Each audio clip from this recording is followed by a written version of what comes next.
नमः सिद्धेभ्यः। जय श्री ओम नमः सिद्धेभ्यः। सर्वमंगलमांगल्यं सर्वकल्याणकारकं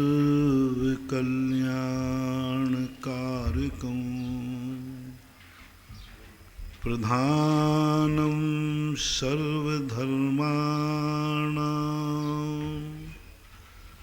जैनं जयतु शासनम्। पंच परमेष्टि भगवान की जय हो।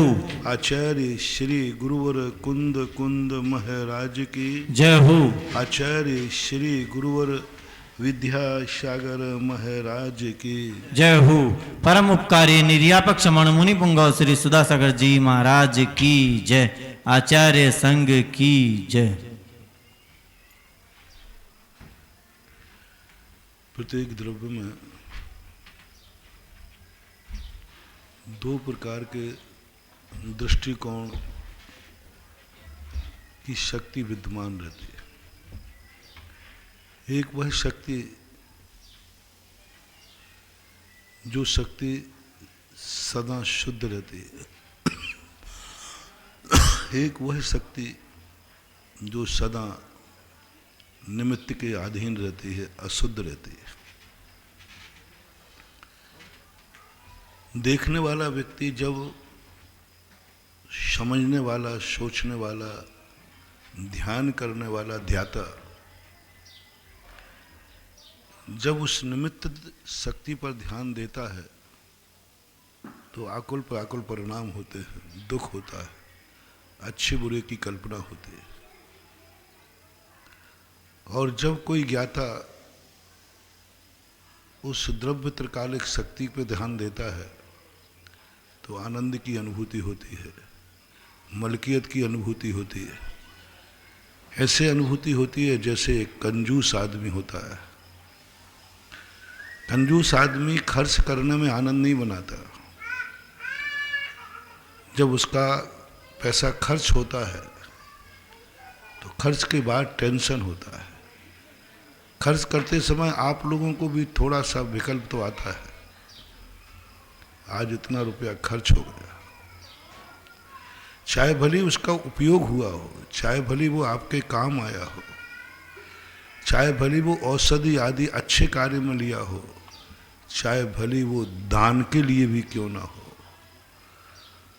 परमार्थ के लिए भी जब तुम दान देते हो थोड़ा सोचते हो, थोड़ा विकल्प आता है, थोड़ा टेंशन आता है, कितना दूं, कहाँ तक दूं, कितना दूं, कहाँ तक दूं, ये विकल्प आ जाता है। जिस कार्य में हमें खर्च करते समय सोचना पड़े कितना दूं, उसी का नाम टेंशन है। जिस कार्य में हमें ये सोचना ना पड़े वही कार्य वास्तविक सुख है, निर्विकल्पता है। किसी भी क्षेत्र में खर्च करो, कितना भी बड़ा धर्मात्मा क्यों ना हो, वो सोचता है। अच्छे कार्य में, बुरे कार्य के लिए नहीं, अच्छे कार्य में भी उसे सोचना पड़ता है कि मैं कितना खर्च करूं। कार्य अच्छा है, 100% का अच्छा है, लेकिन एक टेंशन आ जाता है, कितना करूं। धर्म कार्य में भी करते समय व्यक्ति असीम नहीं हो पा रहा है, असीम नहीं हो पा रहा। उपवास करेगा, असीम नहीं कर पा रहा हूं, एक दिन का कर लूंगा। कितना उपवास करूं, टेंशन है। आहार लेते समय भी साधु टेंशन करता है, कितना त्याग करूं। छोड़ने का मन करता है लेकिन तुरंत सोचता कहीं ये छोड़ने से दिक्कत नहीं हो जाए, परेशानी नहीं हो जाए।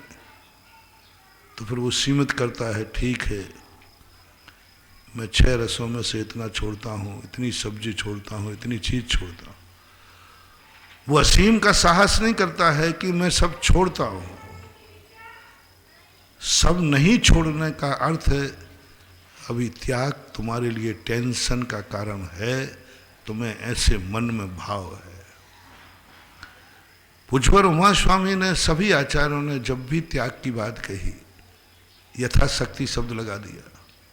मैंने कही मैं समझ गया बात, हम लोगों की कमजोरी को देख करके उन्होंने यथाशक्ति। जब त्याग ही है, जब अनुभव में आ चुका कि ये सब पर है, स्वयं का त्याग किया नहीं जाता, पर का त्याग। अमृतचंद सूरी महाराज कहते हैं कि जैसे धोबी का, कि यहाँ कोई चद्दर डालने गया, आत्मख्याति टीका समय सार की, चद्दर डालने गया और वहाँ चद्दर उसका बदल गया, धोखे से लेके आ गया और चद्दर तान के सो गया। जब वह खुद, जब जिसका चद्दर था वो धोबी के पहुंचा, बोले ये तो मेरा है नहीं। धोबी कहता भाई 2 ही चद्दर थे, वो बदल गया। वहाँ जाके पहुँचते, उसका चद्दर खींचते, उठ भाई ये चद्दर तेरा नहीं है। उसको लक्षण बताते, उसको स्वरूप बताते, वो भी जान जाता है ये चद्दर मेरा नहीं है। वो तुरंत उस चद्दर को छोड़ देता है, तुरंत छोड़ता है। एक क्षण भी क्लेम नहीं करता, एक क्षण भी दावा नहीं करता कि नहीं अब तो मैंने ले लिया तो ले लिया, अब तो हमारे हाथ में जो आ गया वो आ गया, यही मेरा है। हाँ, दुर्जन होगा तो करेगा, सज्जन होगा तो वो कहेगा नहीं साहब आई एम सॉरी प्लीज, मैं तुम्हारा चद्दर लेके आ गया। अब अमृतचंद सूरी महाराज यहाँ उदाहरण दे रहे हैं हम सब मुमुक्षुओं के लिए, हम सब ज्ञानियों के लिए, हम सब समझदारों लोगों के लिए,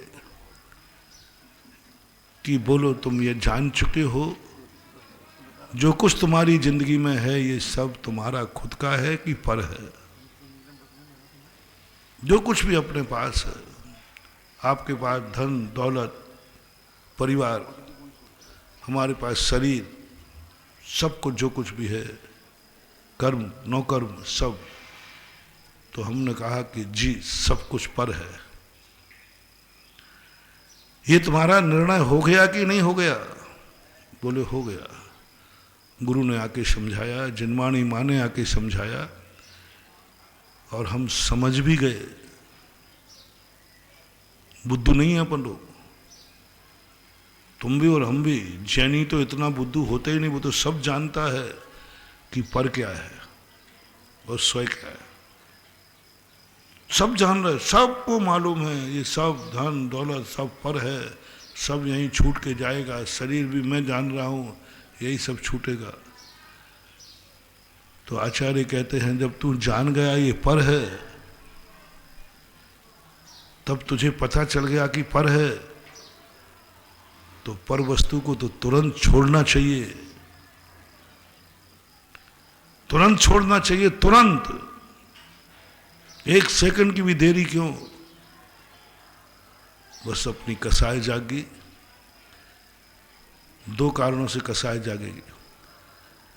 दुर्जन की कसाई जागेगी, हाँ तुम्हारा है तो क्या है, नहीं छोड़ना, जाओ।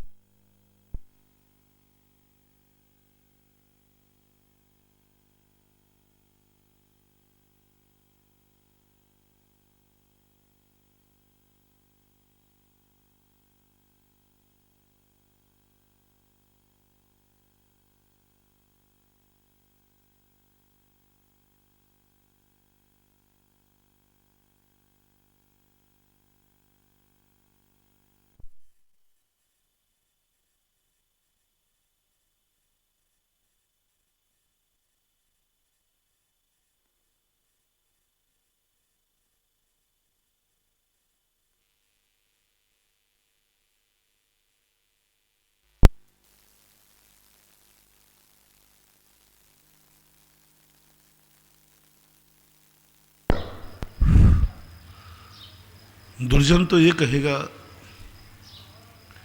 जिसकी लाठी उसी की भैंस, तुम्हारा है तो क्या हुआ, मेरे हाथ में आ गया, मेरा है, तुम्हें जो दिखाए सो कर लो, करो, तुम्हें जो करना है करो। क्या कर लोगे तुम? मेरा कुछ भी नहीं उखाड़ पाओगे, कुछ भी नहीं बिगाड़ पाओगे। कई गुंडे होते जो दूसरे की वस्तु हड़पने के बाद हिटलर शाही दिखाते। इनको जैनाचार्यों ने मिथ्या दृष्टि गुण स्थान में रख दिया। ये गुंडे हैं धर्म के, क्योंकि मिथ्या दृष्टि स्वयं को स्वयं नहीं मानता, पर को स्वयं मानता है। स्वयं को तो वो कुछ मानता ही नहीं है। वो कहता जो कुछ भी आनंद है पर होते हैं। इनको दूसरे की वस्तु में आनंद आता है, स्वयं की वस्तु का मूल्य नहीं रहता। रावण जैसे व्यक्तियों को अपने स्वयं वस्तु में आनंद नहीं था, पर वस्तु में आनंद था। रावण के पास 16,000 रानियां थी, उनमें वो सुखी नहीं था। दूसरे की रानी के प्रति उसका परिणाम बिगड़ गया। ये कहलाते हैं अधोगामी जीव।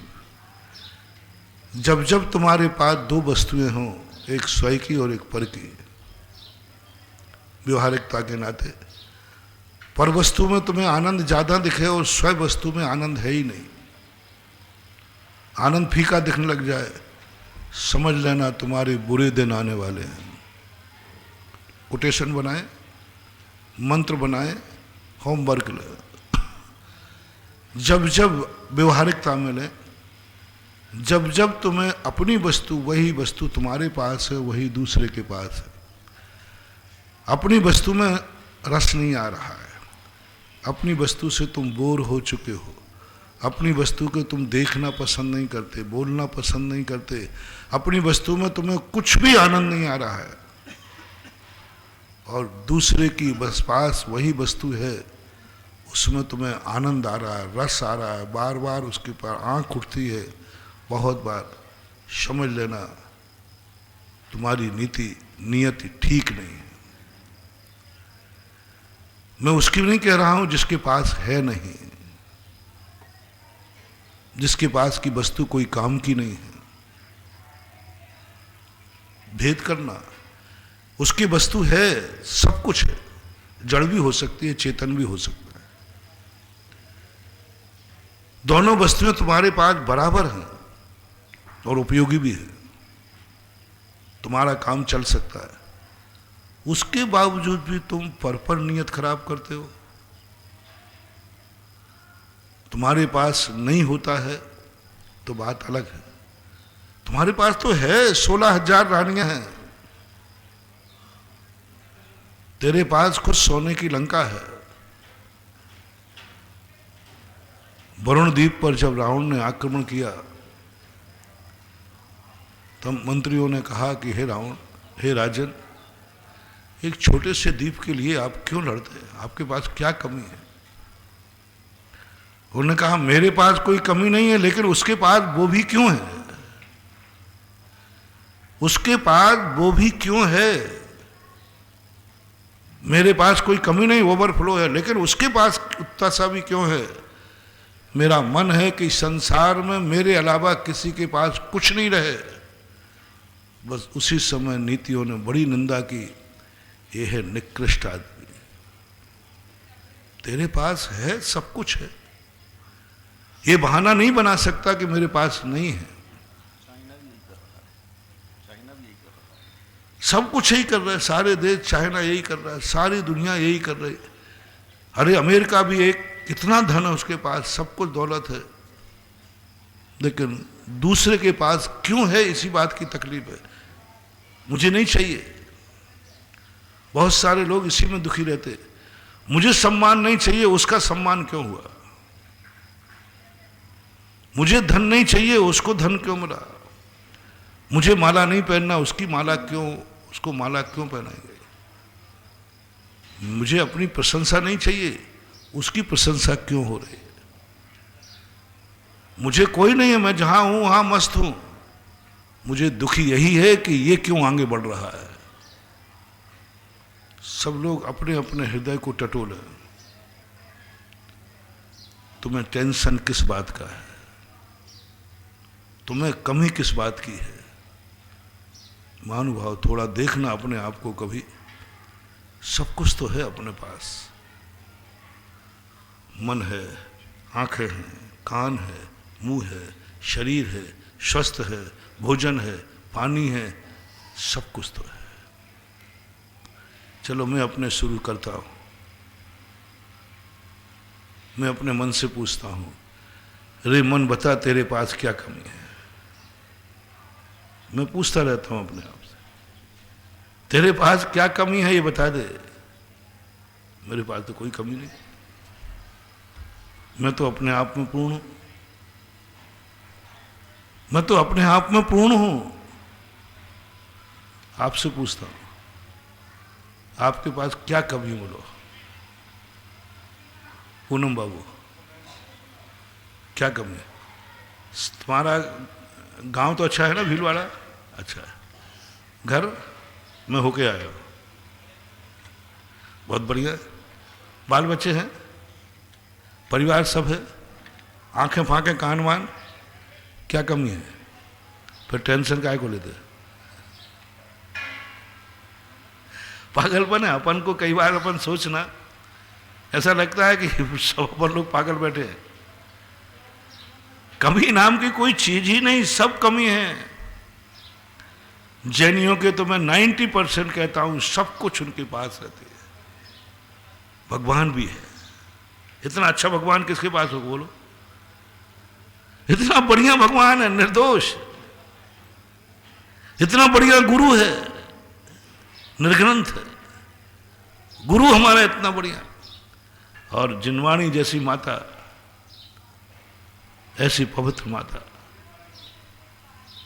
जैन कुल, जैन जाति, जैन धर्म, सब कुछ है। क्या कमी है? नींद क्यों नहीं आ रही है? और दांत के नीचे क्यों जा रहा है? मन में क्लेश क्या है? सोचो महानुभाव, क्योंकि अपनी फाइल अभी कुंद कुंद भगवान के पास है। ये मैं प्रश्न नहीं कर रहा हूं, कुंद कुंद भगवान कर रहे हैं। बता तेरे में क्या कमी है? तुझे किस बात का संकलेश है? क्यों दुखी हो रहा है? जवाब देना, किस मुंह से जवाब दोगे?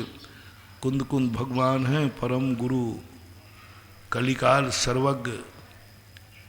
आईसी नीची गर्दन कर लेता हूं। जब जब कुंद कुंद भगवान किसी गाथा के माध्यम से, किसी ग्रंथ के माध्यम से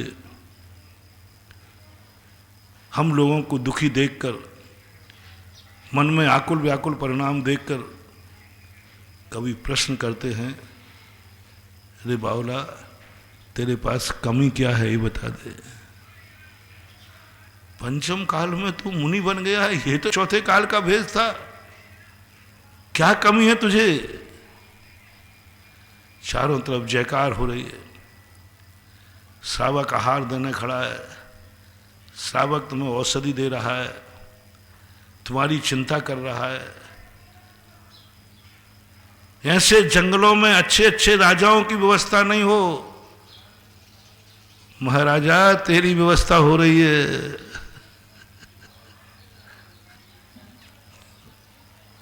जंगल है ना, ऐसे जंगलों में अच्छे अच्छे राजाओं की व्यवस्था भी। राष्ट्रपति का प्रोटोकॉल भी आया जाए ना, तो राष्ट्रपति का प्रोटोकॉल मना कर देगा, बोले साहब दोनों तरफ के रास्ते ठीक नहीं, गाड़ी का चढ़ाव बहुत है, गाड़ी उलट सकती है। यदि अपन कभी राष्ट्रपति प्रधानमंत्री को बुलाए तो प्रोटोकॉल सड़क के कारण कैंसिल कर देगा। कलेक्टर ही कह देगा साहब राष्ट्रपति की गाड़ी नहीं चल सकती। अरे भाई प्रतिदिन मोटरसाइकिल चल रही है, सबकी चल रही है, बोले साहब राष्ट्रपति की नहीं चल सकती। अब बोलो राष्ट्रपति की तो सबसे अच्छी गाड़ी होती है, और ये तो थोड़े घटिया भी होती है। तब ये घटिया चल रही, बढ़िया नहीं चल रही, प्रोटोकॉल कैंसिल कर देगा। ऐसे स्थान पर रह करके भी महाराज, ऐसे स्थान पर भी तेरी व्यवस्था हो रही है। लोग अपना घर छोड़कर तुम्हारी चिंता कर रहे हैं। मैं तो नहीं समझता मुनि बनने के बाद यदि शांति नहीं है, मुनि बन के बाद हमारी कसायों में प्रबलता है, मुनि बनने के बाद भी मन में आकुल व्याकुलता है, मुनि बनने के बाद भी मुझे शांति नहीं है, बंधु समझ लेना इसका उद्धार कहीं नहीं होगा, कहीं नहीं होगा, कभी नहीं होगा। क्यों? कुंदकुंद भगवान पूछे, तू बता तो सही कमी क्या है तुझे? आहार में कमी? श्रावक जो जिंदगी में नहीं खाते वो जो तुझे खिला रहे हैं, उसको एक परोसने वाला नहीं, तुझे 10 परोसने खड़े रहते, 10 खड़े रहते। और थोड़ा सा जुकाम हो जाए, घर घर में भक्तांबर चालू हो जाता है। कितने चाहने वाले। इन ग्रस्तों को तो घर में बुखार हो जाए, जुकाम हो जाए तो घर की घरवाली नहीं पूछे, बेटा ही नहीं पूछे, हाँ हो गया होगा पापा को। और महाराज को हो जाए तो सारे, एक थोड़ा सा कुछ हो जाए, सारा मुल्क जो है टेंशन में आ जाता। क्या कमी है? तो सारी दुनिया तेरे लिए है, सारी दुनिया तेरी चिंता कर रही है, सारी व्यवस्थाएं तुम्हारे लिए है, क्या कमी है? मैंने तो अपने मन से पूछा कि तू बता दे मन, तुझे क्या कमी है? मन शर्म से उसने आंख झुका ली। कमी हो तो बतावे, कमी होवे तो बतावे ही नहीं। गुरु की कमी है, टेंशन है, मुझे गुरु अच्छा नहीं मिला, मैं तो नहीं कह सकता। संसार का आज सबसे श्रेष्ठ गुरु मेरा है, मुझे मिला है। मैं कैसे कह दूं कि गुरु की कमी? गुरु की तरफ से टेंशन है, गुरु चोखा नहीं मिला, गुरु खोटा है, गुरु ठीक नहीं है, ये बहाना भी मैं नहीं बना सकता।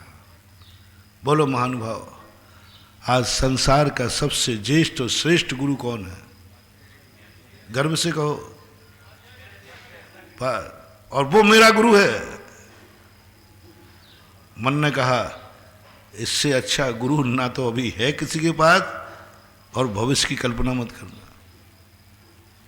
एक तरफ से टेंशन खत्म। बोल भगवान तेरे कैसे हैं? एक टेंशन है, मेरे भगवान राग सहित जग में रुलो, मिलो शरागी देव। आज तक मुझे खोटे देव मिले हैं, मुझे टेंशन है, मुझे ज्ञान हो गया है कि मुझे खोटा देव मिला। मैं उस कुल में जन्मा हूँ, उस देश में जन्मा हूँ जहाँ खोटे देव होते हैं, वे खुद खोटे हैं। हम उस जाति में जन्मे जहाँ खोटे देव होते हैं, उस कुल में जन्मे जो खोटे देव होते हैं।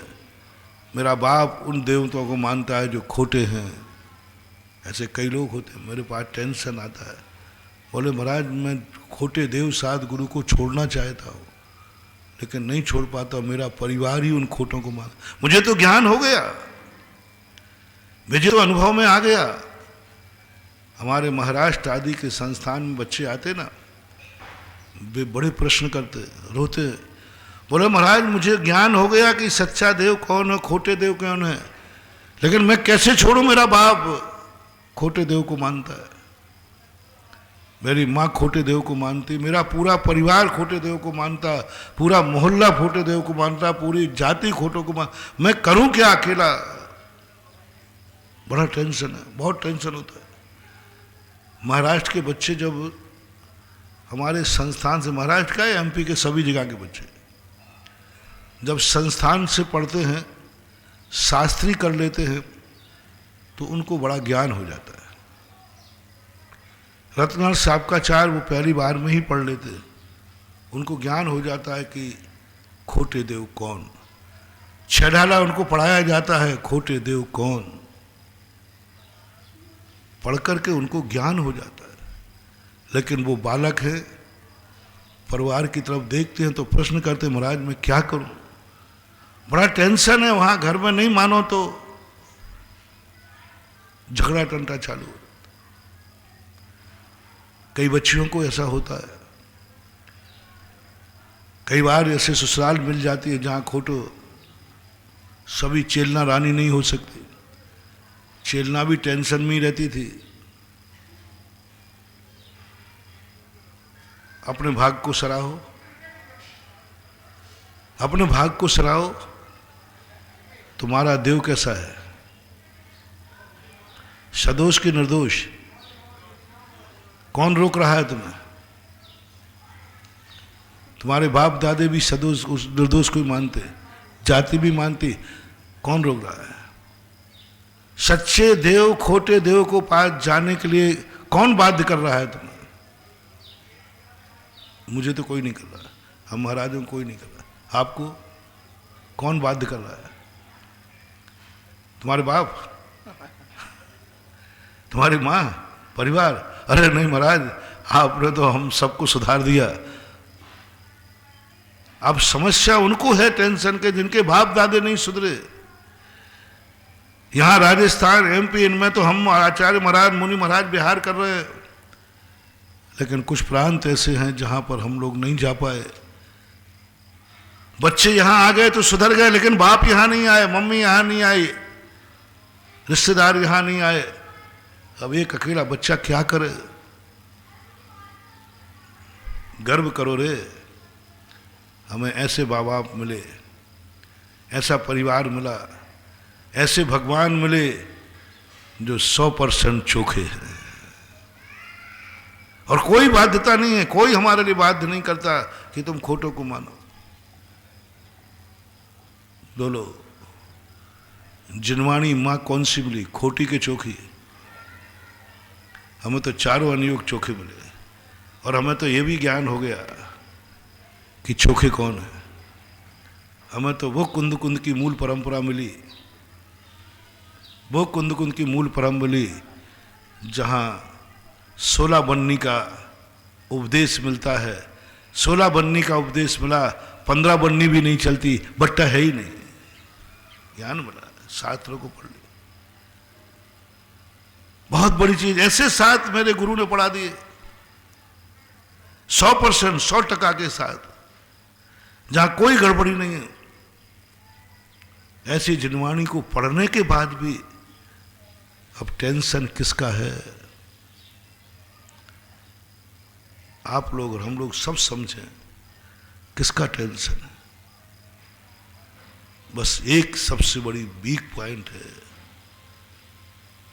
जो हमारे पास नहीं वो दूसरे के पास क्यों है। हमें ये टेंशन है कि हमें भारत देश मिला, दूसरे को विदेश क्षेत्र क्यों मिला? विदेश क्षेत्र क्यों मिला? मैं पाषाण की मूर्तियां पूज रहा हूं और कोई साक्षात जिनेंद्र को पूज रहा है। अब टेंशन है। साधु को टेंशन भी यही होती, क्वालिटी अलग अलग बदल गई। यदि ये पता चल जाता कि भारत में कोई साक्षात होते ही नहीं, सब मूर्ति पूजती है, तो ज्यादा। पहले मुझे देखो, मैं तुम्हें जो कुछ उंगली उठाना तो उठा देना। पहले मैं मूर्तियों की दर्शना वंदना करता था तो मैं कोसता था। देखो, पाषाण की मूर्तियों में भगवान मानना पड़ रहा है तो आखिर अचेतनी मात्र मन की कल्पना है, ये भावना है, क्योंकि हमने पुण्य कम किया है, क्योंकि पंचम काल में जन्मा हूँ, यहाँ साक्षात भगवान नहीं है, इसलिए मूर्ति पूजना पड़ती है। इसलिए मूर्ति पूजना पड़ती है क्योंकि अपन लोगों के पास भगवान नहीं। फोटो किनको पूजना पड़ती है? जिनके पास जिंदा बाप नहीं है। बाप हो तो फोटो कौन पूछे? कई वर्षों तक ये भाव आता था, लेकिन जब थोड़ा शास्त्रों का अध्ययन पूज्य गुरुदेव ने कराया, कुछ समझ में आया, तब इतनी शांति हुई कि साक्षात जीवित भगवान बैठे हैं समूषण में, वहां के लोग भी मूर्ति को पूज रहे हैं। अरे बन गई, अब शांति है। समझना भैया, मैं पूर्ण शुद्ध नहीं हूं, संस्कार तो वही है जो तुम्हारे में है। अब मुझे शांति किस लिए हुई? मुझे मूर्ति पूजने का जो दुख था वो हल्का हो गया। क्यों? अरे वो तो समोषण में, विदेह क्षेत्र में, चौथे काल में भी लोग भगवान के सामने भी मूर्ति पूजते हैं। उनको भी सबसे पहले भगवान को नहीं, पहले मानस्तंभ की मूर्ति को नमस्कार करना पड़ता है। अब हमें तो अभी वही है ना, हमारा कोई विकास हुआ कि नहीं, लेकिन दूसरे की दुर्दशा देख के बड़ी अच्छा लगा। तू भी बेटा फंसा है, अभी वही नहीं फंसा हो, तू भी मूर्तियों के दर्शन कर रहा है समोषण के बाहर, विदेह क्षेत्र में समोषण का दर्शन, देवता जड़ मूर्तियों का दर्शन कर रहा है। अरे उन देवताओं को क्या करने की जरूरत है? उनको सीन लोक में कोई सा स्थान दूर नहीं है, भली मध्यलोक में समोषण है। देवता को आने के अति देर लगना, निमेष मात्र में वे समोषण के दर्शन कर सकते हैं। और एक विक्रिया समोषण में छोड़ देवे ना, फिर क्यों जाते हैं वो नंदीश्वर द्वीप? अपने यहां मंदिर होना तो बात जम रही है, क्योंकि अब भगवान नहीं है तो मूर्ति की पूजा कर लो, क्योंकि अपन जा ही नहीं सकते विदेह क्षेत्र। सारे देवता 16वें स्वर तक के देव 24 घंटे समोषण में जा सकते हो, और एक निमेष मात्र में करके दर्शन करके आ जाए। भगवान साक्षात तीर्थंकर बैठे, हर समय जा सकते, खूब जाओ आराम से, कोई रोक टोक नहीं, उनको कोई पनाही नहीं, देवता सब जाते। फिर भी वो देवता प्रत्येक विमान में चैत्यालय और मूर्ति का दर्शन अनिवार्य है। अभिषेक, पूजन, दर्शन प्रत्येक देव को 3 काल में, 3 संध्याओं में। मुझे समझ में नहीं आई थी बात, हे भगवान जो साक्षात तीर्थंकर, अपन बताओ भैया, यदि साक्षात भगवान मिल जाए पारसनाथ यहीं नीचे, तो तुम ऊपर जाओगे, वो मूर्ति वैसे ही डिस्टर्ब है। और साक्षात भगवान अपने यहीं बैठ गए, यहीं आकर के बोले मैं हूं साक्षात पारसनाथ।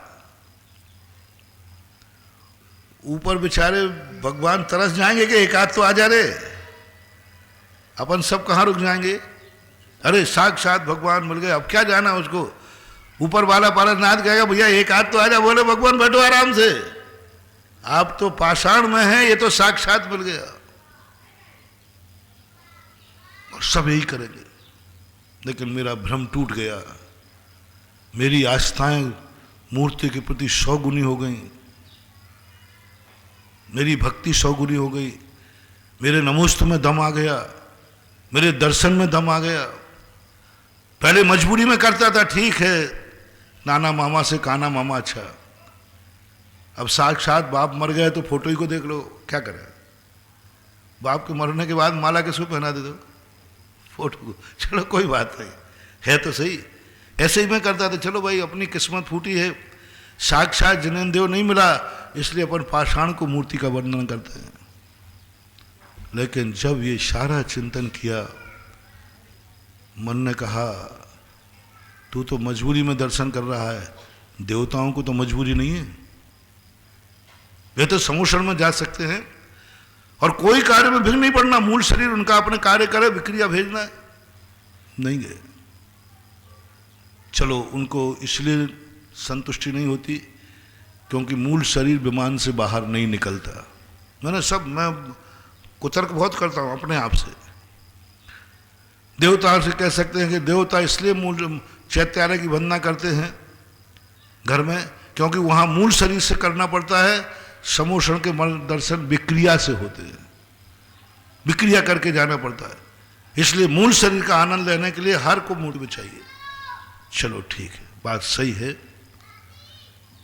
क्योंकि मूल शरीर भगवान के समोषण में नहीं जाता, इसलिए वो मूर्ति पूजते। फिर मैंने नंदीश्वर भक्ति पढ़ी, चलो उनको पूछते हैं। फिर अष्टान का पर्व में सारे देवता समोषण में क्यों नहीं जाते? पूरा आगम छान मारा मैंने, एक भी उल्लेख नहीं मिला कि पूरे चारों निकाय के देव कभी एक साथ समोषण में सबके सब जाते हो, सबके सब जाते। असंख्यात्मा भाग नगण्य जाते हैं समोषण में, सब नहीं जाते। कोई प्रसंग नहीं आया कि भगवान के समोषण में इस तारीख में इस दिन सारे देवताओं को समोषण जाना अनिवार्य है और सब जाएंगे। मन की मर्जी जाए तो जाए, नहीं जाए तो कोई नियोग नहीं। 2-4 देवताओं का नियोग होता है, बाकी सब मन के मर्जी होते हैं। जन्माभिषेक में सब जाएं, कोई नियम नहीं। दीक्षा कल्याणक में सब जाएं, कोई नियम नहीं। समोषण में सब जाएं, कोई नियम नहीं। लेकिन नंदीश्वर द्वीप में सारे जीव जाते हैं, प्रत्येक देवता जाता है, नियोग से नहीं। उनकी वहां भक्ति, उनका वहां नाचना, 3-3 घंटे तक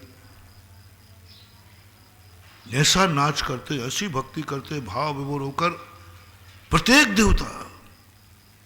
एक एक निकाय को 13-13 जिनालय मिलते हैं, 4 पहर होते हैं, और ये चारों पहर में एक एक पहर घूमते रहते हैं। 3 घंटे का एक पहर होता है। और जो वो 13 जिनालयों की वंदना करते हैं, गजब का वर्णन किया भाव विभोर होकर। ऐसी वंदना, ऐसा नाच गान, ऐसी भक्ति समोषण में देवताओं की नहीं देखी गई। कहीं ऐसा नहीं पढ़ने में आया कि सारा देवता मिलकर के समोषण में जाकर भगवान की भक्ति कर रहे हैं, भगवान के नाच गान कर रहे हैं, भाव विभोर हो गया, ऐसा कोई पढ़ने में उल्लेख नहीं आया। लेकिन नंदीश्वर का द्वीप का पढ़ने का उल्लेख आ गया। क्या है नंदीश्वर द्वीप में जो साक्षात जिनेन्द्र देव में नहीं, दोनों जगह विक्रिया है। सब 24 देवा सब। चलो ठीक है, समोषण में और ग्रह के चैत्यालय में हमने अंतर बता दिया, आपका तर्क मैं एक्सेप्ट करता हूं। लेकिन यहां तो दोनों विक्रिया है, नंदीश्वर द्वीप में विक्रिया और समोषण में विक्रिया। नंदीश्वर द्वीप में ऐसा क्या है जो साक्षात भगवान में नहीं है? अवधिज्ञानी है, पागल नहीं है कोई। सारा स्वर्ग खाली हो गया, सारा स्वर्ग में ऐसा शांति हो गई। खाली का अर्थ कोई ने विक्रिया करना, क्रीड़ाएं करना छोड़ दी, सब करे। नंदीश्वर अष्टान का पर्व है, नंदीश्वर द्वीप जाना है। एक एक विमान में ये चर्चा हो रही, तैयारियां हो रही, एक एक विमान में सब काम स्थगित, सब यात्राएं स्थगित, सब विक्रियाएं स्थगित, नंदीश्वर द्वीप चलेंगे। ऐसा समोषण में कहो ना। ये जब कथन शास्त्रों में पढ़ा, मैंने कि भगवान मैं तो कुछ जानता नहीं हूं, आप सर्वज्ञ हैं। आपने देवताओं को नंदीश्वर द्वीप में नचाया, आपने सारे देवताओं को नंदीश्वर द्वीप में भेजने की बात कही, आपने नंदीश्वर द्वीप के उनके आनंद की बात कही। आपकी वाणी तो झूठी नहीं हो सकती। आप खुद कह रहे हैं कि मुझे देख करके इतने देवता प्रसन्न नहीं होते। मेरे पास कभी सभी देवता एक साथ, साक्षात तीर्थंकर कोई भी सभी एक साथ देवताओं को कभी नहीं देख पाए अपने समोषण में। कभी एक साथ भक्ति करते नहीं देख पाए कि आज पूरे स्वर्गीय देवता पूरे पधारे। कोई कभी, कोई कभी, कोई कभी आ जाते हैं मन की मर्जी में। लेकिन भगवान ने खुद कहा, यानी भगवान खुद कहना चाह रहे हैं ये बात। जब हम कोई बात कहें कि भाई मेरे पास कोई आवे या नहीं आवे, मैं तो, लेकिन मेरे आचार्य महाराज के पास संसार का हर व्यक्ति उनके दर्शन करना चाहता है, उनका आशीर्वाद लेना चाहता है, हर व्यक्ति। इससे सिद्ध है कि मेरे से बड़ा कौन है। मैंने स्वीकार किया, क्योंकि मेरी प्रशंसा क्या बता रही है? मैंने क्या प्रशंसा की कि मेरे पास कोई आवे या नहीं आवे। झूठ मत बोलना, हम लोग सब फीलिंग करते हैं। संघ में तुम लोग पूरे संघ के दर्शन करने जाते हो कि आचार्य श्री के अकेले? मुख्य उद्देश्य क्या है? हम लोगों को ऐसे धक्के मारते हो, गिनते मिनते कुछ नहीं हुआ। अरे धक्के गलते जब तक आचार्य से जब निकलते ना, और हम लोग खड़े हो तो यूं करते हैं लोग। अरे मैंने कहा भैया मैं भी बाबा जी हूं। मैंने कहा भैया मैं भी मुनिराज हूं। कोई नहीं गिनता, कोई नहीं सुनता। आचार्य से बाहर निकल रहे हैं, अरे पड़गाने वाले लोग पड़गाने में, उधर आचार्य से लौटा में तो अरे भैया, मैंने कही भैया मैं पड़क चुका हूं।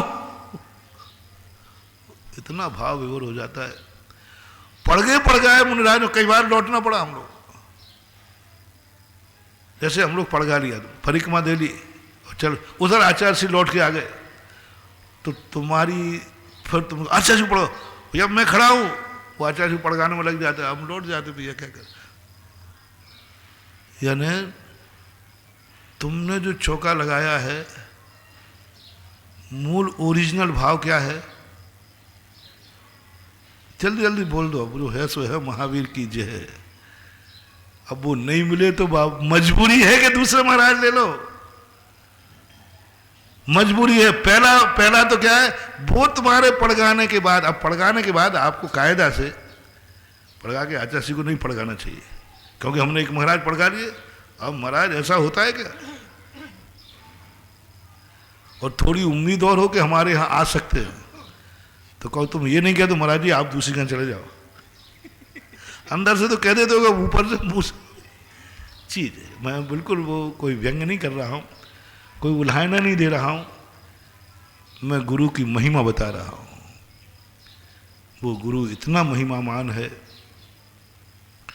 हर व्यक्ति संघ के दर्शन करने तुम गए, संघ के साधुओं के दर्शन नहीं हो पाए, आचार्य शिष्य के हो गए, आप संतुष्ट हैं कि नहीं? और सब पूरे संघ के हो गए, आचार्य शिष्य के नहीं हो पाए, आपको बड़ा संतुष्ट होगा, क्योंकि वो चीज हम सारे साधुओं से ज्यादा वजनदार है। हम साढ़े 350 साधुओं की वंदना करना और अकेले पूज्य आचार्य महाराज की वंदना करना, इन 350 से भी ज्यादा वजनदार वो दर्शन है, ये तुम्हें मालूम है। 350 को आहार दान देना और पूज्य गुरुदेव को आहार दान देना, झूठ मत बोलो, मैं बिल्कुल बुरा नहीं मानूंगा, मैं खुद ही बोलूंगा।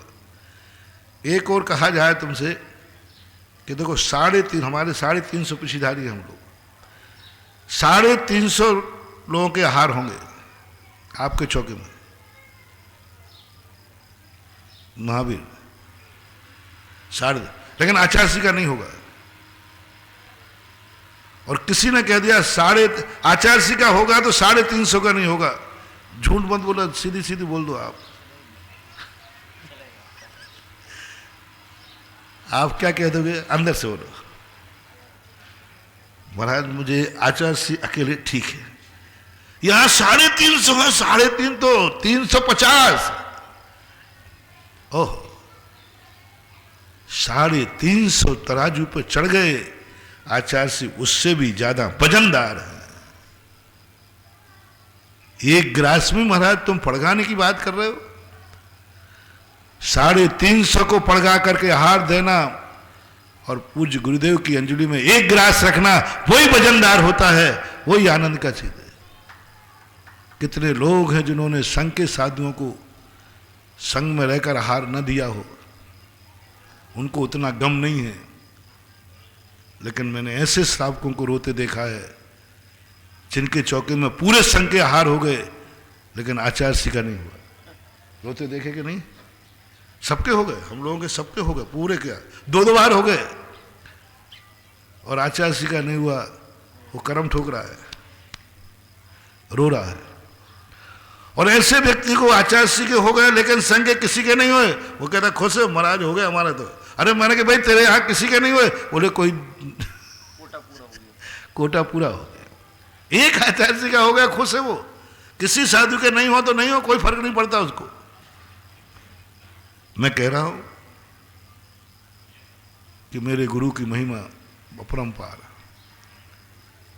जब लोग मुझे आचार्य के पास जब हम लोग जाते हैं तो लोग हम लोगों को धक्का लगा देते हैं। पहले बुरा लगता था, अब नहीं लगता। मुझे गर्व होता है मैं उस गुरु का चेला हूं जो दुनिया गुरु उनके सामने मुनि महाराज को भी धक्का दे सकती है। मैं उस गुरु का चेला हूं जिस गुरु के पड़गाने के लिए लोग 350 मुनिराजों को भी छोड़ सकते हैं। ये खेद की बात नहीं है। जब गुरु महिमा की बात आए तब एक आनंद की लहर। मैं 350 मुनिराज, पिछीधारी से भजनदार है मेरा गुरु, वो मेरा गुरु है। इतनी शक्ति है उसमें, इतनी ताकत है। आज संघ में जाके स्थिति देखना, किसी की सुनते नहीं लोग। आचार्य से सामने आ जाए, महाराजों को धक्का देकर बेकाबू हो जाते लोग। महाराज ड्यूटियों पे खड़े रहते ना कई बार, तो लोग उनको भी धक्का दे देते। हाँ, धक्का खाए, हमने खाए। हम लोग तो पहले ही से थोड़े साइड में हो जाते कि अब यहाँ आचार्य श्री आते ही हम लोग थोड़ा अपना बचाव कर लेते कि धक्का तो खाना ही है। और श्रावक से कुछ बोल नहीं सकते, क्योंकि श्रावक तो मूल्यवान वस्तु की तरफ दौड़ेगा। बस हम लोगों को गर्व होना चाहिए कि मैं उस गुरु का चेला हूं जिसके दर्शन करने के लोग मुझे भी धक्का दे रहे हैं, मुझे भी धक्का दे रहे हैं। मुनियों की भी गणना उनकी दृष्टि में कुछ नहीं है, ऐसा महिमा मान है।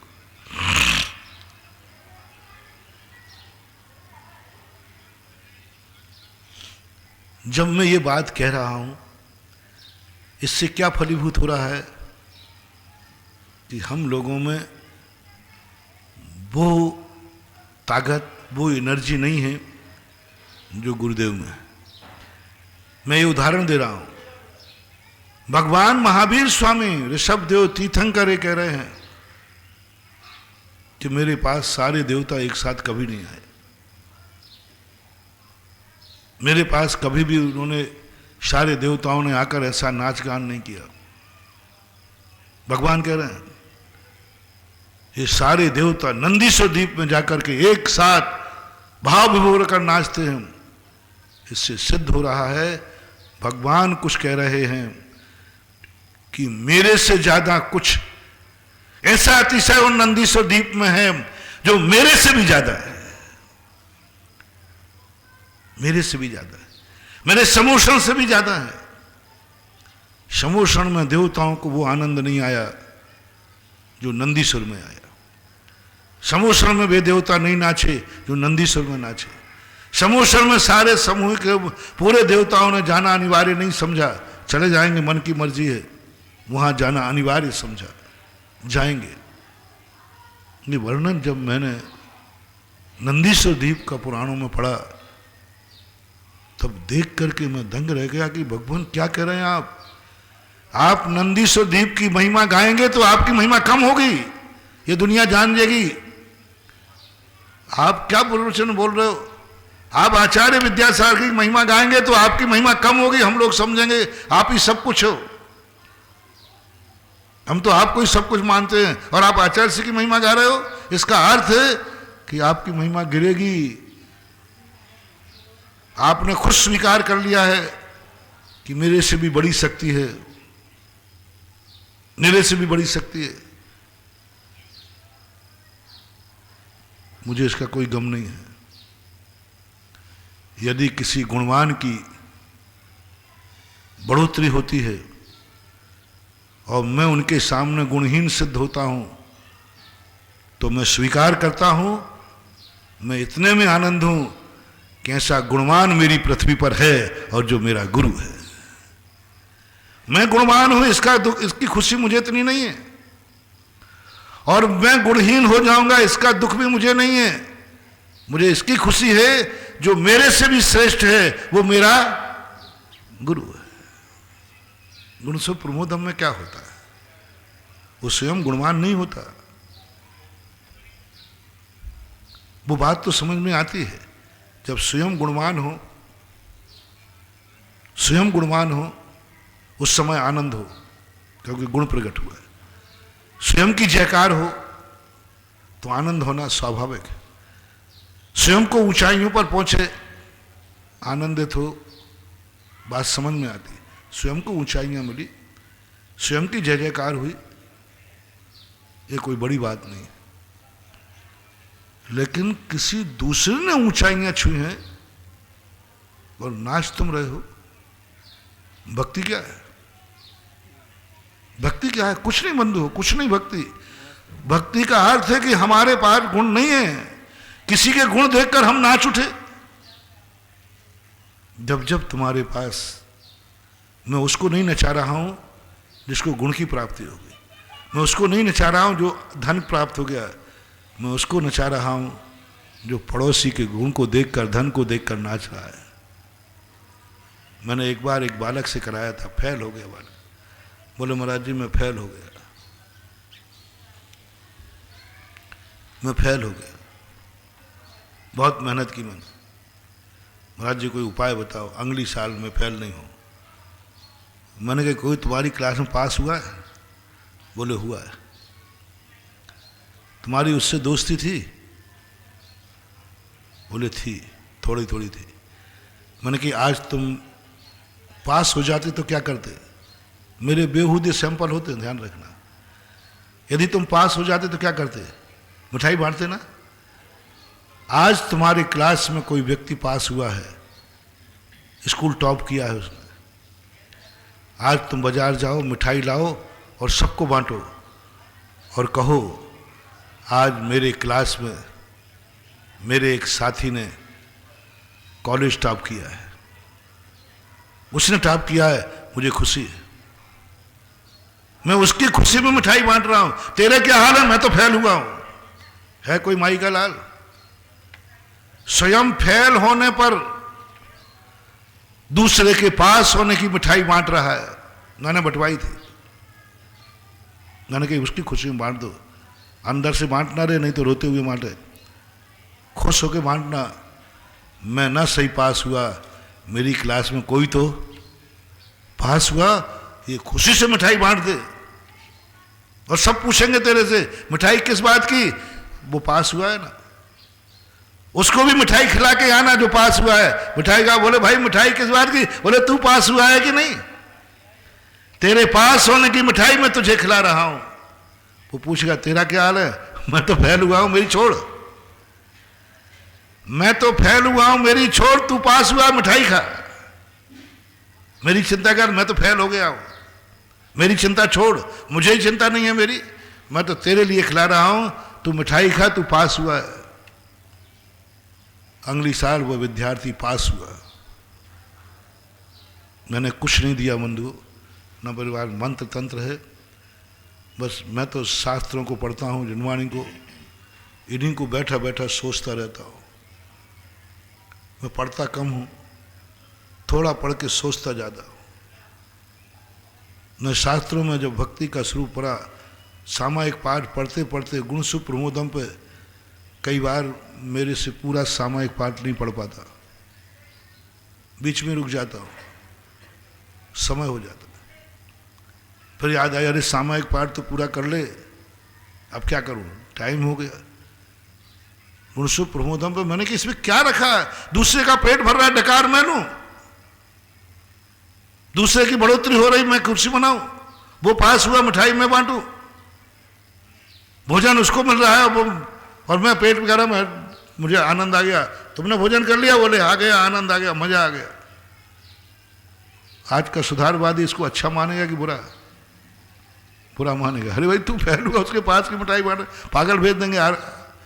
लेकिन जैनागम में जब देखा, जैनागम कहता वो पागल है जो अपने पास पर मिठाई बांट रहा है, और वह ज्ञानी है जो दूसरे के पास पर मिठाई बांट रहा है। गुण शुभ प्रमोदम, दूसरे की खुशी, बहुत ताकत है महानुभाव। तुम्हें नमोकार मंत्र में जाप में मन नहीं लगे, तुम्हें और सिद्धियां ना होवे, और साधना नहीं कर सको, तो बस इतना सा सूत्र ले लो, जो जिस क्षेत्र में कमजोर हो, वो जिस क्षेत्र में आगे बढ़ा हो, उसको देखकर तुम उसको सगुन मान लो,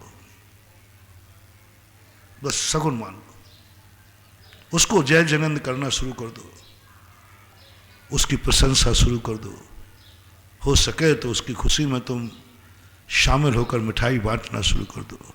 तुम फैलो, फैलो, उसकी खुशी में तुम खुश हो जाओ। मैंने कहा था, कई बार कहा, तुम्हारा सिर दर्द कर रहा है, रात में नींद नहीं आई, पड़ोसी में कोई व्यक्ति सो रहा है घर्राटे लेकर, तो मेरे से पूछ, तो महाराज मेरा सिर दर्द दूर होगा कि नहीं होगा? बताता, पड़ोसी में जब सो रहा है घर्राटे लेकर और तुम्हें बिल्कुल नींद नहीं आई, तुम्हें कैसा लग रहा है? ऐसे लग रहा है उसको दो झापड़ दूं, मैं मर रहा हूं, वो सो रहा है।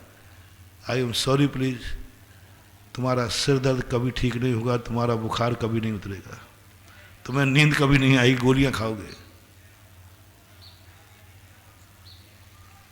गुणशुभ प्रमोदम, तुरंत भाव करो, भगवान कोई तो सुखी है।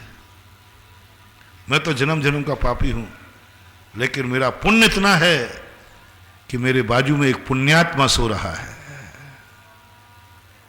मैं तो पापी हूं, जब नींद हराम हो रही, मैंने कितना पुण्य किया कि मैं तो पुण्यात्मा नहीं, लेकिन मेरे बाजू में पुण्यात्मा है। हर झोपड़ी वाले से मेरा कहना है, जब कोई तुमसे पूछे क्या हाल चाल है, बोले साहब मेरे पास नसीब तो झोपड़ी भी नहीं है, तो तुम भाग्यहीन हो। बोले रुको भाई, भाग्यहीन मत कहो,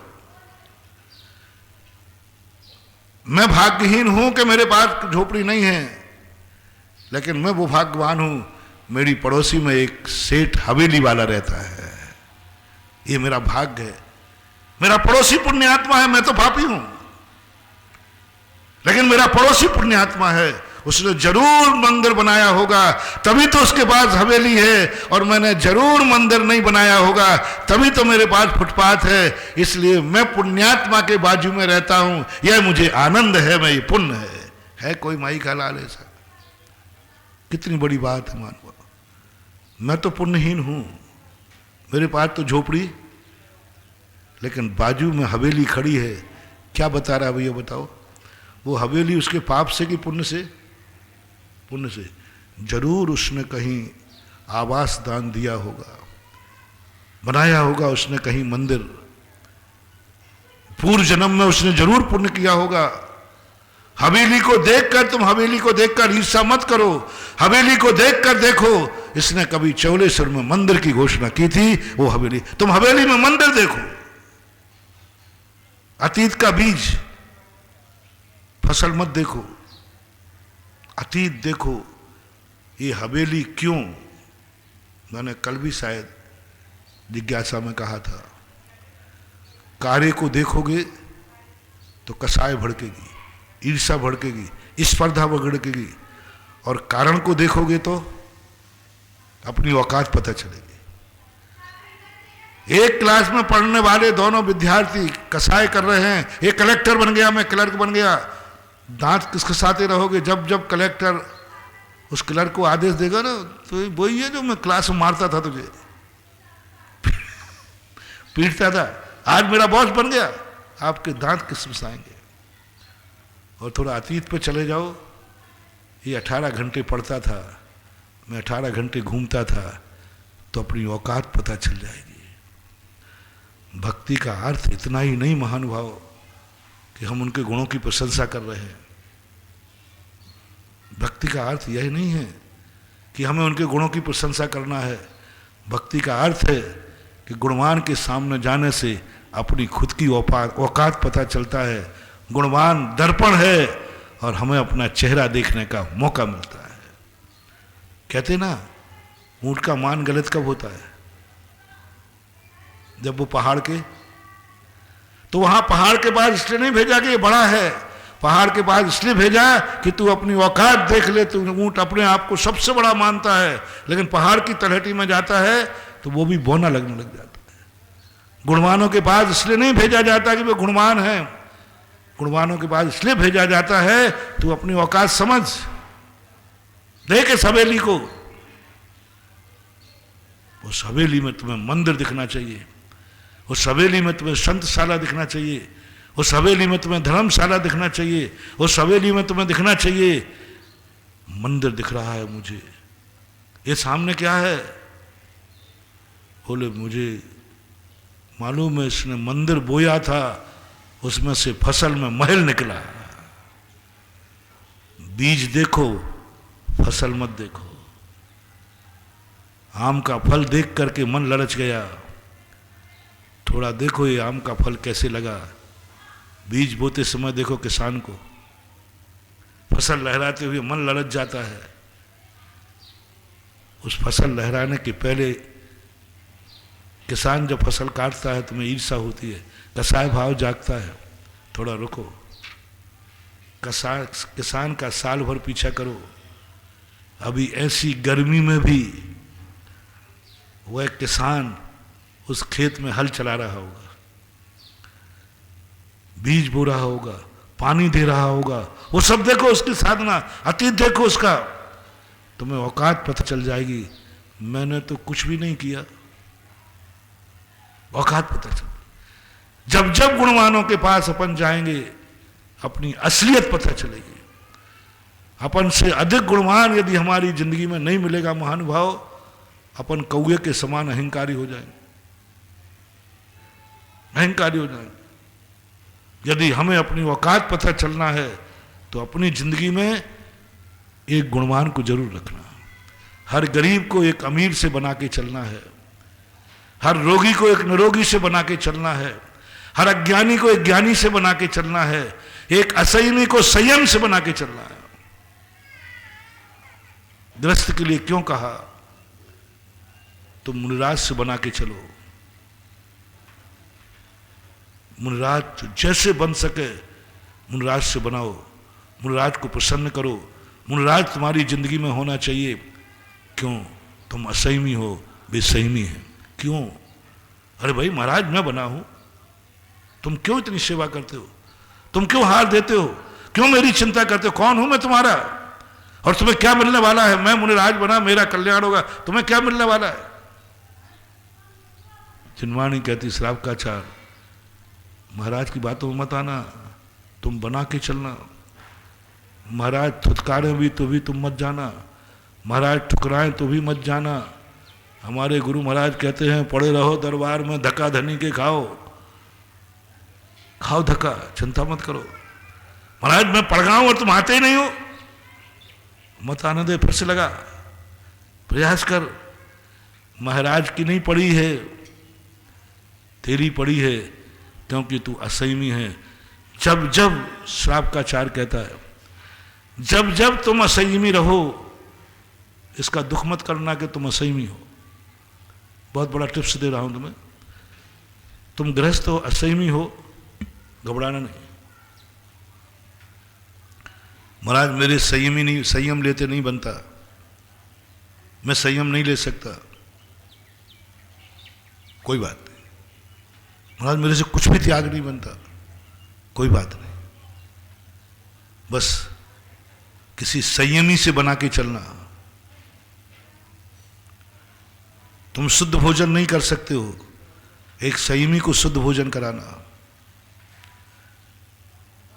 तुम साधना नहीं कर सकते हो, किसी साधक में सहयोग देना। तुम पढ़े लिखे नहीं हो, किसी एक पढ़े लिखे को शास्त्र भेंट कर देना। गजब के खोज है, जैन दर्शन के शास्त्रों को पढ़ पढ़ करके क्या बात है। वो ग्वाला सेठ सुदर्शन बन गया, क्या पढ़ा लिखा था, वो स्वागा कुंदकुंद स्वामी बन गया। वो तो एक अक्षर भी पढ़ के नहीं जानता था, इतना क्षयोपशम कहां से हो गया। हम तो पढ़ पढ़ करके परेशान है, तो भी बुद्धि काम नहीं करती। कुछ नहीं, मैं तो पढ़ा लिखा नहीं हूं, लेकिन एक पढ़े लिखे को शास्त्र जरूर भेंट करूंगा। उस ग्वाले ने एक मुनिराज को शास्त्र भेंट किया मत, उससे इतना बड़ा ज्ञानी हुआ कि कुंदकुंद स्वामी बन गए। कुंदकुंद स्वामी पढ़े लिखे नहीं थे, 11 साल में तो दीक्षा हो गई, 95 साल तक उनकी उम्र रही, 26 साल में वो आचार्य बने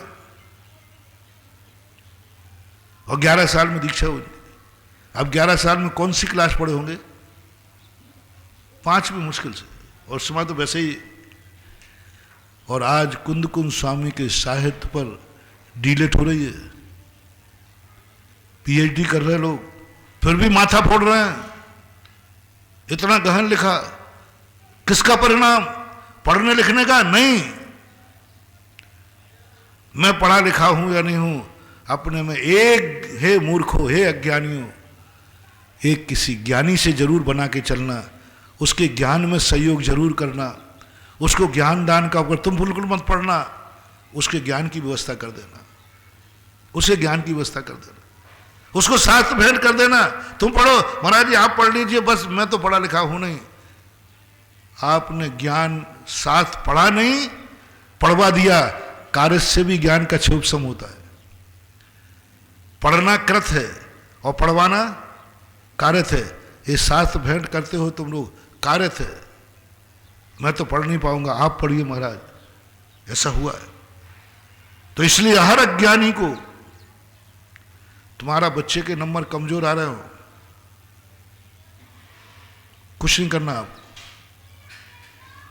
एक अच्छे गरीब बच्चे को जो अच्छे नंबर लाता हो, उसको अपने बच्चे के साथ पढ़ाना शुरू कर दीजिए, रिजल्ट देख लीजिए।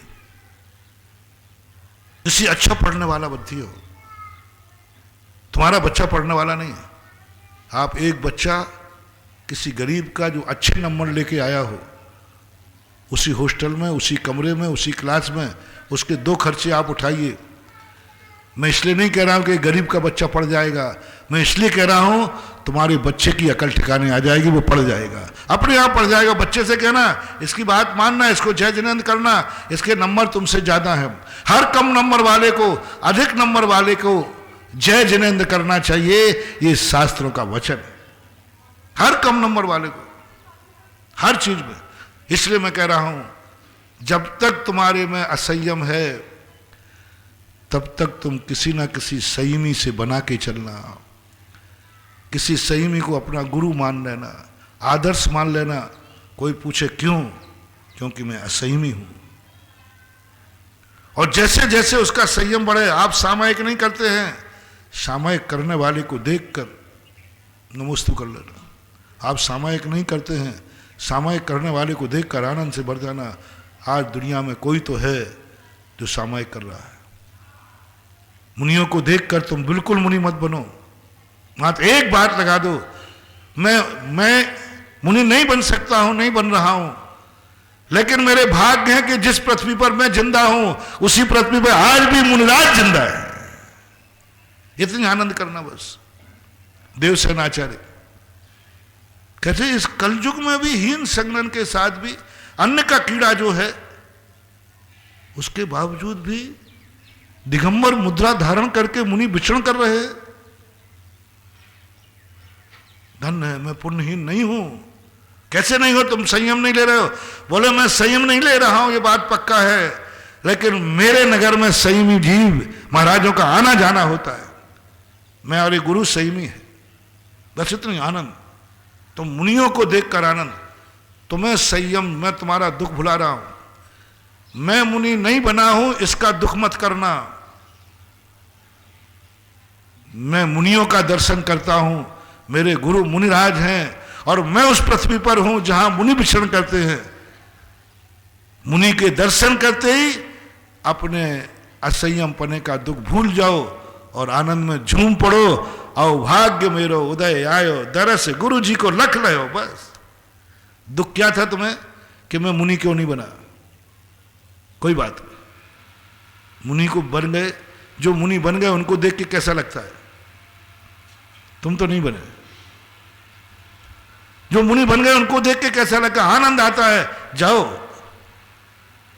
जो मुनि मुद्रा को देखकर आनंद से झूमता है, आनंद से भर जाता है, नमस्कार करता है, उनको अभाग सगुन मान लेता है, जाओ महानुभाव, एकाध भाव में ही तुम्हें मुनि बनने की ताकत आ जाएगी, मात्र इतने मात्र से।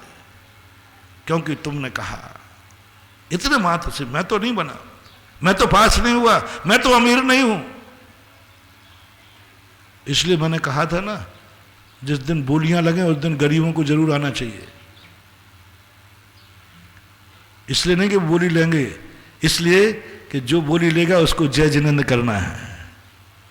धन्य है रे दाता, तूने बोली ली। मैं आपके दर्शन पाकर खुश हूं कि तूने अपने कार्य का सदुपयोग किया। ये लहर यदि सारी दुनिया में फैल जाए, कुछ नहीं करना बंधु, ना मंत्र फैलाओ, ना तंत्र फैलाओ, कुछ नहीं।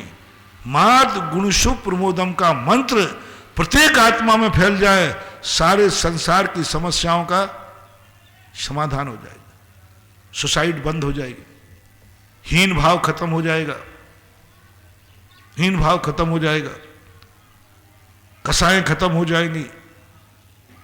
सबसे ज्यादा शेयर करना, एक व्यक्ति के पास खाने को नहीं है, दूसरा पूरी मसाले खा रहा है बाजू में बैठकर, एक के पास झोपड़ी नहीं है, दूसरा हवेली में रह रहा है, एक इंटरव्यू में पास हो गया, एक फेल हो गया। इनमें से ये बताएं कितने % लोग हवेली को देख के ईर्ष्या करेंगे, कितने % लोग पड़ोसी की हवेली को देखकर खुश होंगे? परसेंटेज बताओ। तुम्हारे पास कुछ नहीं, तुम तो फुटपाथ पे हो, मैं तुम्हें कुछ दे नहीं पाऊंगा।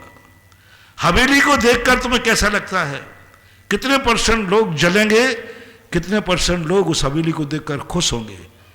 कितने % लोग भगवान को कहेंगे भगवान मैं पापी दुर्भागा, फुटपाथ में झोपड़ी भी नहीं है और बाजू में देखो महल बना खड़ा है। कितने % लोग खुशी मनाएंगे? बताओ, परसेंटेज बताओ। 1% मुझे दिखता नहीं, बहुत कम संभावना। बस जो मना ले कि भगवान कोई बात नहीं, मेरे पास कुछ नहीं है, लेकिन मैं कम पुण्यात्मा हूं, पुण्यात्मा की बाजू में रहता हूं। सज्जन होना और सज्जन के बाजू में रहना, पुण्यात्मा होना और पुण्यात्मा की बाजू में रहना, संयमी होना और संयमी के बाजू में होना, कुछ अंतर है कि नहीं? बस यही तो तुम्हें समझना है। इतनी तो समझ में आ जाए कि भले मैं पुण्यहीन हूं लेकिन पुण्यात्मा के बाजू में है, भले मैं गुणहीन हूं मेरा गुरु गुणवान है। मुझे इसका कष्ट नहीं है कि मैं गुणहीन कैसे हूं, मुझे इसकी खुशी है कि मेरा गुरु गुणवान है। मुझे इसका गम नहीं है कि मैं भगवान हूं 18 दोषों से सहित हूं, मुझे इसका गम नहीं है कि मैं 18 दोषों से सहित हूं। मुझे इसकी खुशी है कि मेरा भगवान 18 दोषों से रहित है। बस यही खुशी एक दिन मुझे भगवान बना देगी, यही खुशी मुझे एक दिन ज्ञानी बना देगी, यही खुशी मुझे एक दिन ऊंचाई पहुंचा देगी। अन्यथा मेरी क्या औकात है जो मैं भगवान बन सकूं? मेरी क्या औकात है कि मैं ज्ञानी बन सकूं? मेरी क्या औकात है कि मैं संयमी बन सकूं? मेरी क्या औकात है कि मैं उतने गुण प्राप्त कर सकूं? मेरी औकात नहीं। लेकिन यदि हमने ये गुण पा लिया, गुण सुख प्रमोदम, तो जरूर हमें विश्वास है एक दिन हम उस ऊंचाई को पा लेंगे। ये स्थितियां हमारे लिए विचार करना। सोचो हमारे पास क्या स्थिति नहीं, क्या नहीं है, क्या कमी है तुझे?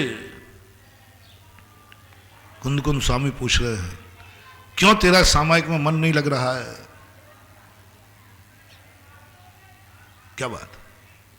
कुंद कुंद स्वामी पूछते हम लोगों से क्या करें, अंतराय हो गया? नहीं नहीं, हार तो अच्छा हुआ, उस दिन की बात कर रहा हूं, अंतराय के दिन की बात नहीं। कोई बुखार, कोरोना हो गया, कोरोना हो रहा, कोरोना होगा नहीं नहीं हुआ। फिर क्यों बिगड़ रहा है? फिर क्यों सामायिक में मन नहीं लग रहा है? फिर क्यों तू व्याकुल व्याकुल हो रहा है? फिर शांत क्यों नहीं है? कमी क्यों है? यही भूल तो रावण ने की थी। मंदोदरी ने पूछा था आखिर क्या कमी है मेरे में, क्या कमी है 16,000 रानियों में जो तुम्हारे लिए मरती हैं, तुम पर मरती हैं, क्या कमी है? कमी बोल। सावधान, जब जब हमारे पास कोई कमी का कारण ना हो फिर भी मन आकुलित हो तो समझ लेना मेरी बुद्धि में रावण बनने का बीज शुरू हो गया। वो तो एक उपलक्षण दे रहा हूं किसी भी क्वालिटी का। क्यों? अब क्यों है? बस महाराज जी और तो कुछ नहीं है, दूसरों को आगे जाते देख करके ही बस मन टेंशन में है। और कुंद कुंद स्वामी क्या कह रहे हैं? दूसरे को आगे बढ़ते देखकर टेंशन नहीं, खुशी मना। कितना अंतर है। अपन टेंशन में आ गए हैं सब कुछ होकर के भी, और वो कह रहे हैं कि खुशी मना, कम से कम कोई तो तुमसे आगे निकला, तुम नहीं पा पाए तो कोई बात नहीं, कोई तो पास हो गया। ये परिणाम। इसलिए कुंद कुंद भगवान की क्लास में अपन 3 दिन से विचरण कर रहे हैं। कुंद कुंद के जवाबों का सवाल हम नहीं दे पा रहे हैं, हम उस शक्ति पर दृष्टि नहीं कर पा रहे, उपादान दृष्टि पर नहीं कर पा रहे कि तुम अपने आप को समझो। जो मैंने प्रवचन के प्रारंभ में कहा था, निमित्त बुद्धि जब जब जाएगी हमें संक्लेश होगा, उपादान दृष्टि जब जब आएगी हमें शांति मिलेगी। क्योंकि इसलिए उन्होंने कहा पज्जय मूढ़ो मूढ़ा, पर्याय की तरफ दृष्टि मत ले जाओ, तुम उस त्रिकालिक सत्ता को देखो जिसमें दुख है ही नहीं, जो गरीब होते ही नहीं है, जो अमीर है। गरीब होकर अमीर करो, गरीब ही होकर अमीरी करो। गरीब होकर तुम ऐसे नाचो जैसे तुम अमीर नाचता है, फैल होकर मिठाई बांटो जैसे कोई पास पर मिठाई बांटता है, भक्ति प्रकट हो जाएगी। तो नंदी सुदीप की चर्चा में कर रहा था, क्या है उन मूर्तियों में, क्या है। भगवान ने खुद अपने आप को पीछे कर लिया। हे श्राप को, मेरे में वो नहीं है, मेरे में वो नहीं है जो मूर्तियों में है। द्रोणाचार्य ने स्वीकार किया, मेरे में वो नहीं है जो मेरी मूर्ति में है। मैं, मेरे सामने रहने वाला अर्जुन को मैं तो वो नहीं दे पाया जो मेरी मूर्ति ने दिया। बोलो, अर्जुन को किसने पढ़ाया था? द्रोणाचार्य। साक्षात गुरु थे कि माटी के? और एकलव्य के पास कौन थे? ज्ञानी कौन था? एकलव्य। द्रोणाचार्य ने एक्सेप्ट किया कि मेरे पास वो शक्ति नहीं है जो मेरी मूर्ति में है। अर्जुन, तुम अहंकार था ना तुम्हें कि मेरे पास साक्षात गुरु है, मेरे पक्ष में साक्षात गुरु है, मुझे साक्षात गुरु पढ़ा रहा है। ध्यान रखना, अतिशय उसमें है जो साक्षात गुरु नहीं है, माटी की मूर्ति बनाकर गुरु बना रहा है। और एकलव्य अर्जुन से आगे निकला। मैं तो एकलव्य बन गया हूं। अब मुझे तो समझ में आ गया है, साक्षात जिनेन्द्र देव से ज्यादा ताकत उनकी मूर्ति में होती है। मां को एकलव्य बनना है। तुम अर्जुन बनने की तलाश कर रहे हो, साक्षात भगवान मिल जाए तुम्हारा बेड़ा पार हो जाए। अरे एकलव्य बनो कि मूर्ति में भगवान से भी ज्यादा ताकत। भगवान खुद कह रहे हैं, पूज्यवर जिनसेन स्वामी महापुराण में, विजयात पर्वत को अभिषेक करने जा रहा है समोषण छोड़ के चक्रवर्ती। भगवान सामने बैठे, उनका छोड़ करके मूर्तियों का अभिषेक करेगा? बताओ, जड़ मूर्तियों का। चेतन भगवान बैठे सामने, उनको छोड़ रहा है और विजयात पर्वत की गुफा में मूर्तियों को नमस्कार करने जा रहा है। उनका अभिषेक करेगा साहब? अब उतनी देर साक्षात चेतन भगवान का अभिषेक करो भैया। नहीं, उनको छोड़ दिया, मूर्ति में चला गया। देवताओं ने विदेह क्षेत्र का समोषण छोड़ दिया, 20 तीर्थंकरों का समोषण है, और वे चलेगा वहां नंदीश्वर द्वीप में जाकर। और ये महिमा किसने बताई? भगवान ने खुद। तो भगवान को ऐसा नहीं लगा कि इससे मेरी खुद की महिमा कम होगी। जैसे अभी मैंने कहा, मैंने आचार्य जी की महिमा गाई, तो मैंने ऐसा क्यों नहीं सोचा कि राजस्थान के सामने मेरी महिमा कम हो जाएगी। सोचना चाहिए ना। तुम तो सोचते हो, पड़ोसी की दुकान में अच्छा माल हो तो ग्राहक से प्रशंसा कर लोगे? बोलते नहीं भैया, बोलो ना। बाप की दुकान भी होगी और तुम बेटा हो, अलग हो गए हो, तो ये कह दो कि बाप की दुकान पे अच्छा माल मिलता है। हनुमान महाराज ऐसा कैसे कहूंगा? इसका अर्थ है कि मेरा माल घटिया है। बस यही तो सोच है साधु सज्जन में। दूसरों की अच्छी महिमा गाने पर अपनी महिमा घटती नहीं है रे, अपनी महिमा बढ़ती है। गुणवानों की प्रशंसा करने में, गुणवानों को देख के आनंद से नाचने में हमारी महिमा घटेगी नहीं, बल्कि हमारी महिमा बढ़ेगी। हमारे में गुण प्रकट होंगे, हम ऊंचाइयों की तरफ बढ़ेंगे। लंगड़े होकर के भी समोषण की 20,000 सीढ़ियां चढ़ जाएंगे, मात इसलिए कि प्रशंसा की हमने गुणों की। कभी मत मानना, अपने मन में ऐसा भाव। भगवान ने नहीं सोचा और प्रशंसा कर डाली नंदीश्वर द्वीप की, और नंदीश्वर द्वीप में जाकर भी देवता ऐसा करते हैं। अब वहां पर जो स्थिति बनती है वो क्या आनंद आता है, ये तो एकलव्य बताएगा, और ये तो पंचम काल के जीव बताएंगे। इसलिए पंचम काल के जीवों को लिखा कि 1,00,000 वर्ष में चौथे काल के जीव जिन परिणामों से पुण्य बांधते हैं, उन्हीं परिणामों से पंचम काल का जीव 1 साल में पुण्य बांधेगा, क्योंकि एकलव्य है, मूर्ति से शिक्षा ले रहा है। अपन देखो तो सही अपनी बहादुरी। साक्षात भगवान को भगवान कहना कोई बड़ी बात नहीं है। सारी दुनिया कह रही मूर्ति पाषाण की है, और हमारी श्रद्धा कह रही मूर्ति नहीं है, ये साक्षात भगवान है। साक्षात भगवान की अनुभूति हो रही है। तो अपना प्रसंग चल रहा था, अपने पास कमी क्या है? जिनेंद्र भगवान का मंत्र मिला के नहीं है? गर हो जन्म द्वारा मानव जन्म मिले, फिर से यही जिनालय जिनवर शरण मिले। जिनवर शरण, जिनेंद्र भगवान मिले, सब कुछ तो सही है। फिर कुंद भगवान ने कह दिया, फिर तू दुखी क्यों है? मैं क्या दवाई करूं तुझे, है ही नहीं तू दुखी। त्रिकालिक सत्ता को देख, निमित्त बुद्धि पर जा रही तेरी बुद्धि। उस आत्मा के स्वरूप को देख जो ना दुख है, ना सुख है, ना रंग है, ना राव है। कोई रंग और राव होता ही नहीं है।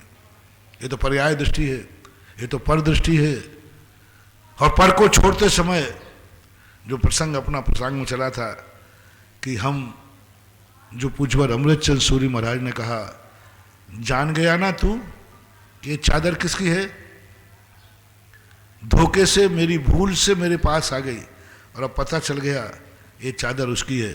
लेने वाला सामने खड़ा है, बताने वाला सामने खड़ा है, हमें समझ भी आ गया है। तो अब चादर छोड़ देना चाहिए कि रखना चाहिए? हैं? पूरा पता चल गया ना? चल गया पता, फिर दे दिया उसने। अब अपनी बात आ जाए, अपन को पता चल गया कि नहीं पर पदार्थ मेरे नहीं है। अपन को पता चल गया कि पर पदार्थों से ईर्ष्या नहीं करना, सब पता चल गया। हमें शरीर का पता चल गया। पुत्र कलत्र मित्र कुतो ही तिष्ठन्ति शरीर मध्य, पता चल गया। तो त्याग दो इसको, त्याग दो इसको। हिम्मत नहीं हो रही त्यागने। कुंद स्वामी कहते हैं मालूम चला कि नहीं, पहले बोल सब पर पदार्थ हैं, तेरे हैं क्या? नहीं है साहब, ज्ञान हो गया। तो फिर तू छोड़ क्यों नहीं रहा है? असीम कर दे त्याग को, असीम कर दे। गुंडागिर्दी देखना, वो गुंडा क्या कहता है, मालूम है तेरा चद्दर है, नहीं देना, कर ले जो करना है। उस गुंडे का तो उदाहरण दे रहा हूं जिससे तुम्हें समझ में आ जाए। अपन लोग भी ज्ञान हो गया कि सब पर पदार्थ मेरे नहीं हैं, फिर छोड़ दो। तो मिथ्या दृष्टि तो क्या कहता है, नहीं छोड़ना, जाओ जो दिखाए सो कर लो। अयमेदम एद महम अयमेद सोम ममेदम, मेरे थे, मेरे हैं और मेरे रहेंगे। ये धार हमारी शास्त्रीय भाषा में सबसे बड़ा गुंडा है मिथ्यात्व, मिथ्या दृष्टि। जैसे उसने कहा नहीं करना। एक दूसरा गुंडा भी है जो जान करके भी, मिथ्या दृष्टि तो वो है इसलिए ओढ़ के बैठा है कि उसको पता नहीं है, लेकिन एक वो गुंडा है जो चौथे गुण स्थान वर्ती महागुंडा, जो जान रहा है कि सब मेरे नहीं है, फिर भी वो एक रंच बात भी त्याग नहीं करता। इस गुंडे की चर्चा अपन कल ध्यान में आएगा तो करेंगे। आज समय हो गया। महावीर भगवान की परम उपकारी निर्यापक क्षमण मुनि पुंगव श्री सुधासागर जी महाराज।